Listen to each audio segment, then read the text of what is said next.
Hello, welcome to Scene World at the Gamescom 2022. Yeah, we are actually really on the Gamescom, not online, not something. And we are sitting here with Marion Dennefle from the Assemble team. Yes, my name is Mario Dennefle. I'm head of product management here at Assemble Entertainment, an indie publisher from Germany. And yeah, we're finally at Gamescom back again since 2019, and we're happy to be here showing our newest games. And the Assemble team will show us some games today, but maybe first maybe give it a little bit more like a context. My first question would be just like, why do indies need a publisher? Mostly the very first question from indies is I need help with marketing and PR. That's because they want to focus on the development part and don't want to bother with marketing PR because most developers have no interest in that or have no clue on how to do it, and that's where we as a publisher jump in. And besides that are some funding issues maybe, but in general it's mostly that marketing and PR support. Yeah, because it's a totally different task than developing a game, right? Absolutely. Yeah. Because lots of developers, I think we can say that, are more introverted, so but or don't know how to interact on social media, and yeah, that's why they come to us. How do you choose what to publish and how to with whom to work? Um, that mostly depends on the pitch, the game. We as Assemble Entertainment don't have a focus on a specific genre, like there are strategy publishers and stuff like that. We simply go check out the games that are being pitched to us, and if we feel that fits our company and our plans for the future, and the developers are nice and cool to work with, then we sign it. Ah, cool, great. So it's not only about the games, but also about the people, right? Yeah. Exactly. If you find a developer that's not very nice to talk to, then we think like, yeah, maybe you should do it yourself or find another publisher. Okay, cool. Yeah, I think a super transition to some of the games now. Yes, sure. I think the first game we will have a look at will be Super Catboy, that is developed by Pixel Pogo, right? Yes. These are two young developers from Germany that came straight out of the university, basically. And this is their very first project. And so far, it's pretty nice. We're super excited because cats are, Yeah. they rule the world, you know. So The name alone is so awesome. we also call the guys the Super Cat Boys. Okay, so he will play the game a little bit. If you want to explain something, feel free to do it. Yeah, sure. So Super Catboy basically is a 2D platformer, run and gun, jump and gun, old school retro-ish game. So everyone that is familiar with Nintendo games from back then, or Amiga, Sega and stuff, should definitely be into it very easily. I really totally like also this art style, you know. With it is pixel graphics, but also with a modern approach a little bit. Exactly. Pixel art has always been watched down by people as, oh, that's so old school and stuff, but it can be super cool, and that's what Pixel Pogo did there. It's really nice. And do you already know where it will be published, on what platforms? We definitely plan to publish it on all available platforms. Ah, nice. So PC will be first, and other consoles need to be determined, and we'll see when it happens. But I totally see this game on Nintendo Switch foremost. Yeah, please do it. Absolutely. It fits the console perfectly, I think. Yeah. So, okay, so we see this is just like basically a platformer with shooting. Is this correct? You can shoot, you can jump and dive kick, you can punch and scratch, and actually do combos. 5-minute one. Okay. And you're down. Yes. But that's normal. Yeah, You okay. didn't make a mistake here. Yeah, Okay, it's nice. a level design trick or what. Yeah, Right, reminds me kind of Metal Slug on the Yeah. Neo Geo, to be honest. definitely. Oh, now I. Yeah, you Oh, can cling to walls and jump back. You can try the X button. I think that's the scratch. oh, I have nothing to shoot again. So Yeah. Is there an overall story? Why are you jumping through the case? Yeah. So Catboy is some kind of. He's not. It's a little bit like Rocket Raccoon from the Marvel stuff. So he was created in a laboratory, and the plane crashed, and now he's free and wants to save the world against the evil dogs. I love dogs. Besides that, so it's a little bit.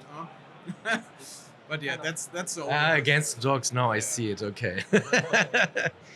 So what can I do if I'm stuck now? I have no ammo now. So I'm not sure which is the correct button, but there's a button where you can scratch and attack with your claws.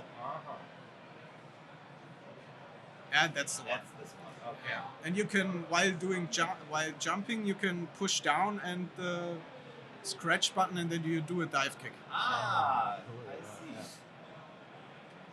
Yeah, there are classical levels like those where you sit on a motorbike, for example, and drive through the level, and Oh, enemies come there.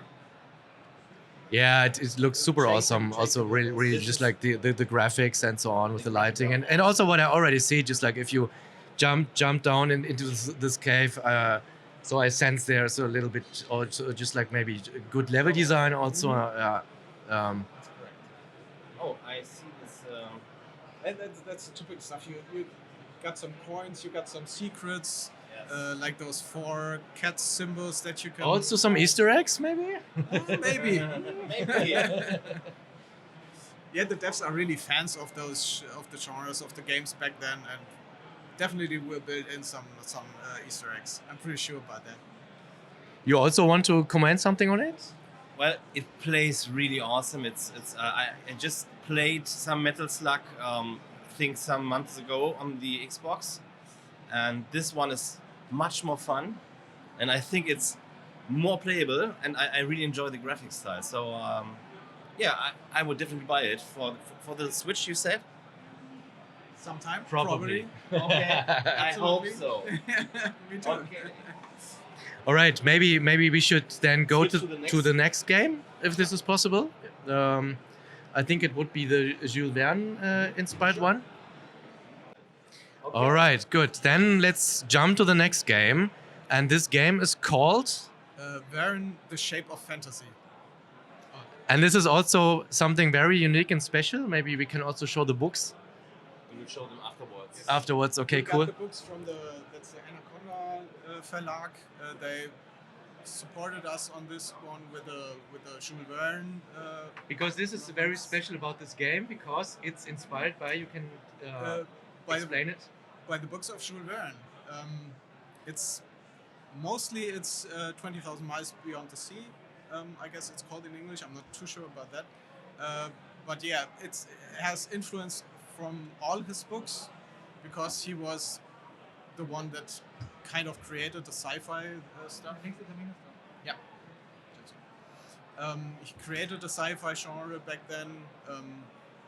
And yeah, it also has some reference to other books like Robinson Crusoe and stuff like that, because it's a pretty mind-breaking, mind-blowing story. It's not just you crashed and need to find some things or some yeah.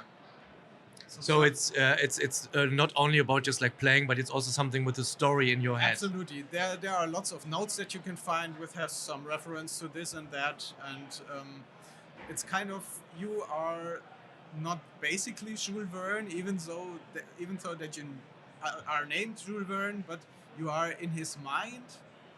I don't want to spoil too much, but he has to recreate his memory to get back out of it and go back to the real world. Yeah. Sounds very, very interesting. You want to add something? Yes, well, once again, some awesome pixel art. So pixel art is a thing in 2022.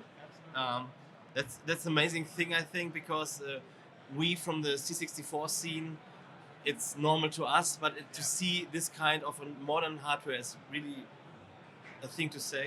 Yeah. So now we see. I see. This is just platformer. Yeah. Yeah, maybe you can explain this because it looks like a point and click, but it actually is not, right?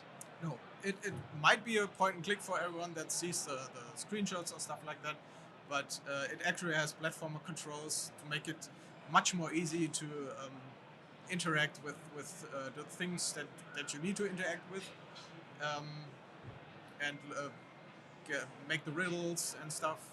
So it's much more convenient, and it's easier if you think the consoles later on.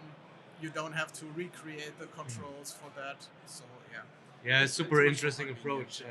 I would say because me personally, I don't like this pointing and clicking, but having this kind of control would totally motivate me more Yeah. to give it a try, right? It also connects you much more with your character, because point and clicking is a little bit from the off, because you say you please go there, but with the direct controls you maybe feel more like the character itself.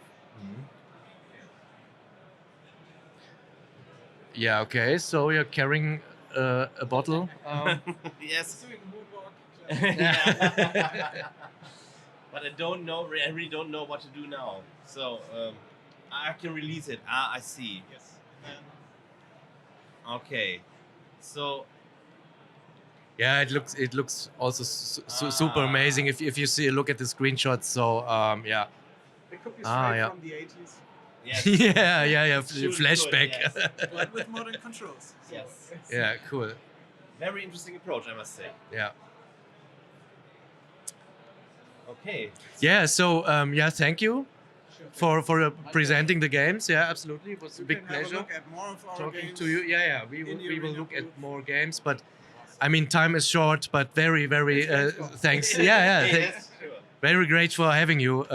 Thanks. Yeah. Thanks for being here. Have a good time. Yeah. You too. Thanks.